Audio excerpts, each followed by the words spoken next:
كوكو لي زامي، السلام عليكم كاملين. نتمنى من الله هذا الفيديو نلقاكم كاملين بخير وعلى خير. مرحبا بكم معايا فيديو جديد.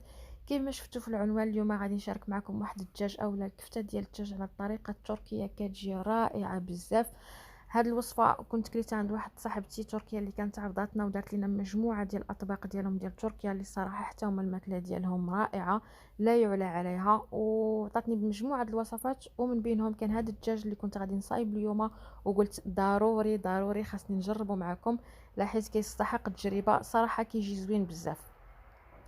دونك ما نطولش عليكم وندوزو نيشان المقادير وندوزو نوجدو الدجاج. انا هنا عندي 350 غرام ديال الدجاج، بطبيعه الحال كيبقى على حساب افراد الاسره، تقدروا ديروا اكثر تقدروا ديروا قل. وعندي مجموعه ديال العطريه اللي غادي نخليها لكم في صندوق الوصف، وغادي نقولها لكم حتى دابا في الفيديو.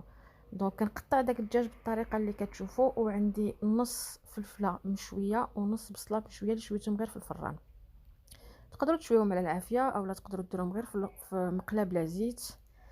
صافي كناخذوا داك الدجاج كنديروه في البلندر اولا شي حاجه فاش غادي نطحنوه، من بعد كنزيد عليه داك البصله وكنزيد ديك الفلفله، وكنزيد واحد الربطه ديال المعدنوس، وغادي ندوز باش ندير العطريه.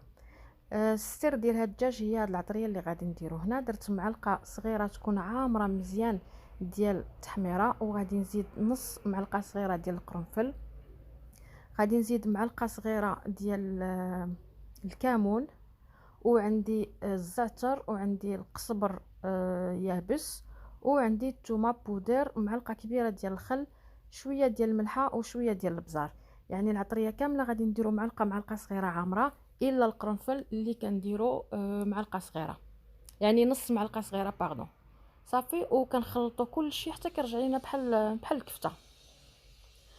بطبيعه الحال الا كانت الكميه ديال الدجاج كثيره، راه كتزيدوا الفلفله، كديروا فلفله كامله وبصله كامله مشويه، والعطريه بطبيعه الحال حتى هي كتزيدوا، لان العطريه هي اللي كتبنن، وحنا كنعرفوا ان الدجاج كيبغي العطريه.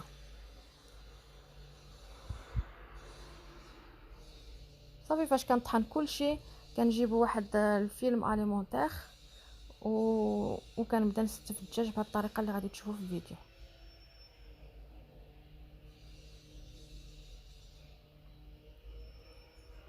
كيف ما قلت لكم الكميه ديال الدجاج كتبقى على حسابكم، تقدروا ديروا اكثر تقدروا ديروا قل.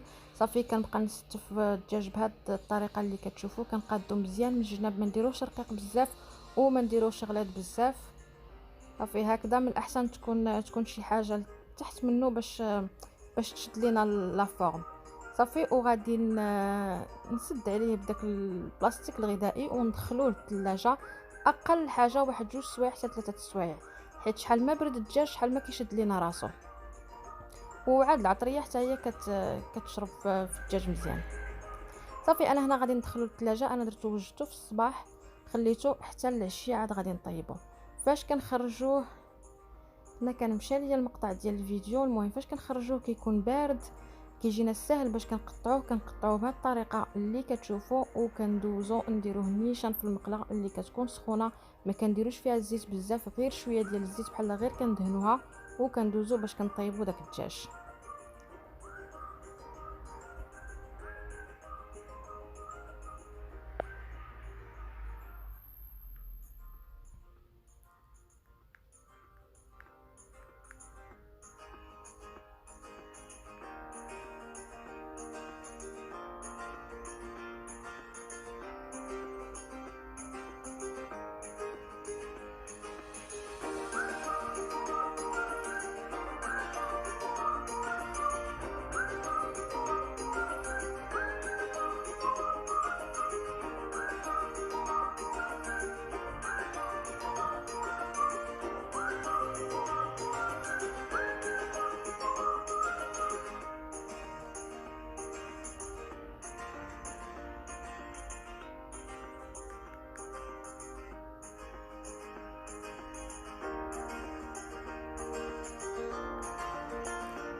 وبالنسبه للطياب ديال الدجاج كنديروه غير تنديرو على واحد الجهه وكنخليوه حتى كيطيب، عاد كنقلبوه، ما كنبقاوش كل ساعه كنقلبوه ونشقلبوه، سينو داك الدجاج غادي يطلق لينا داك الماء كامل اللي فيه وغادي يجينا تجينا الكفته ناشفه.